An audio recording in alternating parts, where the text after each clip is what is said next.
Hi everyone, welcome back to my channel. I am Raj. So yesterday I had given my re-NEET का examination. So in this video I'm giving the review of the paper कि मुझे paper कैसा लगा, easy लगा या tough लगा. Plus story time मतलब examination centre में मेरे साथ क्या क्या हुआ, एग्जामिनेशन हॉल में कैसा फील हो रहा था, तो मैं सब कुछ बताने वाला हूँ. So without any further delay let's start the video. सब भाई वीडियो में आगे बढ़ने से पहले अगर आपका भी प्लान है 12th के बाद बीटेक करने का, सो मेरा is the best option for all of you guys. मेरा is India's first AI generated BTech programme which was launched by Arpit Sharda sir and it is a programme which is also recognised by UGC and AICTE. And इस course को पता है 2.5 लाख से भी ज़्यादा engineers ने बनाया. कैन यू इमेजिन 2.5 लाख से ज़्यादा इंजीनियर्स.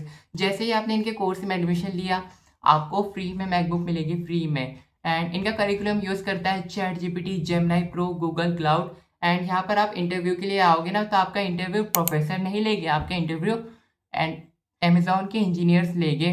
इस कोर्स की ड्यूरेशन है 4 ईयर्स. ईयर 1 में आपको कोडिंग सिखाई जाएगी प्लस बेसिक एआई के बारे में बताया जाएगा. ईयर 2 में आपको रोबोटिक्स के बारे में बताया जाएगा प्लस आप चैट बोर्ड्स भी बनाना सीखोगे. ईयर 3 में आपको पेड इंटर्नशिप मिलेगी. Can you imagine paid internship, मतलब आप अपना खर्चा खुद उठा सकोगे. ईयर 4 में ग्रेजुएशन कंप्लीट 10.8 लाख जिसमें मैकबुक का प्राइस भी इंक्लूडेड है. स्कॉलरशिप के भी काफ़ी बेटर ऑप्शन अवेलेबल है. अगर आप मेरिट में हो देन आपको 100% स्कॉलरशिप मिलेगी. अगर आप एक आर्मी की फैमिली से बिलोंग करते हो देन 20% स्कॉलरशिप मिलेगी. अगर आप एक नीड बेस्ड स्टूडेंट हो देन 25% स्कॉलरशिप मिलेगी. एंड अगर आप एक फीमेल हो देन अगेन 25% स्कॉलरशिप मिलेगी.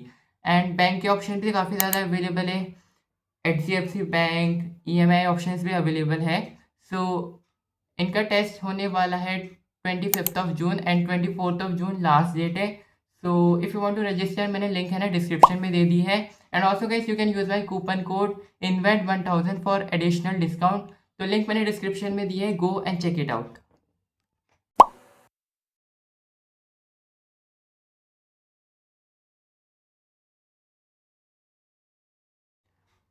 अब गाइस मैं बताता हूँ मेरे साथ नीट वाले दिन, सॉरी री नीट वाले दिन क्या क्या हुआ. सो देखो, एक री नीट से एक दिन पहले मुझे बिल्कुल भी नींद नहीं आ रही थी. लाइक मैं बार बार उठ रहा था, टाइम देख रहा था एंड देन अगेन सो रहा था, उठ रहा था, टाइम देख रहा था and सो रहा था. तो मेरी 2 बजे नींद खुली एंड मुझे नींद नहीं आ रही थी. तो मैंने ब्रश करा, चाय बनाई एंड मैं पढ़ने बैठ गया था. टॉकिंग अबाउट माई प्रिपरेशन, तो मेरी प्रिपरेशन बिल्कुल ज़ीरो थी. बस मुझे बायो के कुछ चैप्टर्स आते थे, फिजिक्स पूरा छोड़ दिया था, केमिस्ट्री पूरा छोड़ दिया था, है ना. तो बायो का मैंने एक चैप्टर रिवाइज किया, neural control and coordination. Then मैं अगेन सो गया. फिर उठा 6 बजे, देन अगेन चाय पी, नाश्ता वगैरह करा एंड मैं चले गया था रेलवे स्टेशन. मैं ट्रेन से जा रहा था अकेला.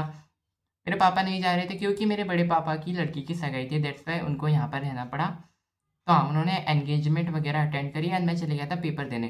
मैं ट्रेन से गया एंड मैंने जनरल का टिकट लिया. भाई लिटरली इतनी ज़्यादा भीड़ थी ट्रेन में. मैं एक पैर पर खड़े रहकर बुरहानपुर से खंडवा गया, 1 घंटा पूरा खड़ा रहा. मेरे पैर बहुत ज़्यादा दर्द कर रहे थे एंड जो लोग थे इतने ज़्यादा बेकार, लाइक इतने धक्का मुक्की बार बार कर रहे थे एंड गालियाँ दे रहे थे. लाइक मुझे इतना ज़्यादा खराब लग रहा था. मैं मतलब बता नहीं सकता कितनी वर्स्ट फीलिंग थी ट्रेन एक्सपीरियंस की मेरे लाइफ की. भाई छोड़ो.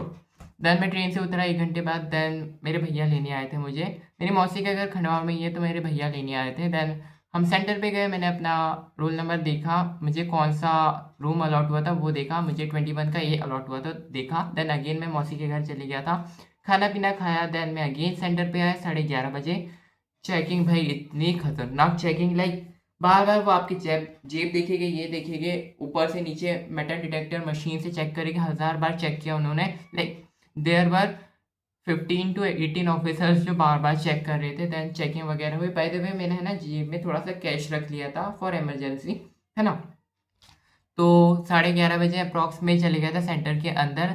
एंड पता है जो मतलब मेरा जो रूम था वो रूम नहीं था, एक हॉल था जिसमें 2 रूम्स को बनाया गया था विदाउट एनी पार्टीशन. तो लाइक जो पीछे वाले 2 टीचर थे वो कुछ बोल रहे थे तो आगे वाले बच्चे पीछे देखने लग जा रहे थे भाई.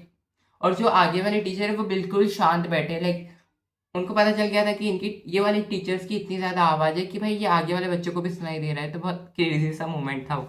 भाई मुझे है ना यार मुझे बहुत हंसी आ रही.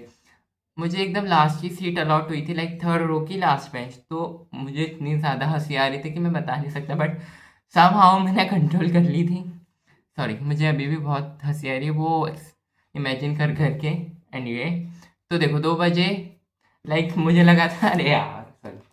तो अपना जो है ना इंस्टाग्राम पर भी वायरल हो रहा था कि जो रीनीट का पेपर है वो लीक हो गया था, क्योंकि वो पिंक कवर बता रहे थे, बट सबसे पहले मैंने ग्रीन कवर देखा एंड देन मुझे रियलाइज़ हुआ भाई पेपर तो लीक नहीं हुआ था। तो हाँ, ये हुआ 2 बजे पेपर डिस्ट्रीब्यूट हुआ एंड मैंने सॉल्व करना स्टार्ट करा। सबसे पहले मैंने बायो से सॉल्व करना स्टार्ट करा था एंड बायो मुझे थोड़ा ईजी लगा नीट 2026 के कंपैरिजन में, थर्ड में वाले पेपर के कंपैरिजन में ये 21st वाला पेपर मुझे बायो का ईजी लगा। देन बायो करा मैंने, कुछ बहुत सारे क्वेश्चंस में तुक्के मारे हैं, बहुत सारे इनकरेक्ट भी जाएंगे मुझे पता है। देन मैंने केमिस्ट्री खोला, केमिस्ट्री में मुझे इनऑर्गेनिक एंड फिजिकल ज़्यादा दिखी, लाइक मुझे कुछ भी नहीं आ रहा, इनऑर्गेनिक तो पहले ही मेरी वीक है, फिजिकल में भी मुझे कुछ नहीं आया, लाइक क्वेश्चन ही नहीं मुझे समझ में आ रहा है कि क्वेश्चन में पूछना क्या चाह रहा है। बस मुझे ऑर्गेनिक आती थी, मैंने कुछ भी नहीं पढ़ा था लिटरली केमिस्ट्री। मुझे ऑर्गेनिक थोड़ी ऑर्गेनिक मेरी स्ट्रॉन्ग थी, तो मैंने ऑर्गेनिक के कुछ क्वेश्चंस किए एंड सही गए वो ऑर्गेनिक के क्वेश्चन। देन 10-15 क्वेश्चन मैंने केमिस्ट्री के अटैम्प्ट किया, ऑफकोर्स बहुत सारे गलत जाएंगे उसमें। देन में फिजिक्स पे है मोस्ट हॉरिफाइंग पार्ट, लिटरली इतने बड़े बड़े क्वेश्चंस फिजिक्स में पढ़े भी नहीं जा रहे हैं एंड क्वेश्चंस बोलना क्या चाह रहा है वो भी समझ में नहीं आ रहा था। एंड एक जैसे ही आंसर सब दिख रहे थे कि लाइक तुक्का मारूं तो मारूं किसमें लाइक ये क्वेश्चन देख लो, सब एक जैसे ही दिख रहा है यार। तुक्के भर भर के मारे और तुक्के बहुत ही ज़्यादा गलत गए मेरे फिजिक्स में भी। लाइक इतना वाहियात पेपर फिजिक्स का 2025 की कंपैरिजन में भी मुझे टफ लग रहा है ये वाला फिजिक्स, एंड ओवरऑल पेपर तो 2025 के लेवल का ही लग रहा है। लाइक फिजिक्स का लेवल तो और ज़्यादा हाई कर दिया है इन्होंने, तो पेपर तो काफ़ी ज़्यादा टफ था भाई 2026 के कंपैरिजन में। And this was my experience. तो 4 बजे मैंने पेपर ख़त्म कर लिया था भाई, मेरा इतना ज़्यादा हेडेक हो रहा था, लाइक मैं सोच रहा था कब पेपर ख़त्म है और कब मैं यहाँ से भागूँ, लाइक लिटरली भगने वाली फीलिंग आ रही थी कि कब यहाँ से भागूँ। बट 5:30 बजे मुझे सेंटर से बाहर जाने दिया, देन भैया ने मुझे बाइक पर बिठाया, घर ले गए, देन मैंने खाना वगैरह खाया एंड 9 बजे वाली ट्रेन से वापस बुरहानपुर आ गया। तो हाँ, ऐसा कुछ एक्सपीरियंस था मेरा। डू लेट मी नो आपका री नीट में कितना स्कोर बन रहा है एंड आई होप आपका सिलेक्शन हो गया। So that is it for today's video, I hope you like this one and link मैंने डिस्क्रिप्शन में दिया, आप चेक कर सकते हो। And coupon code is only valid for women candidates, like female candidates ही कूपन कोड यूज़ कर सकती है। So that's it, bye and all the best, I hope आपका सिलेक्शन हो जाए।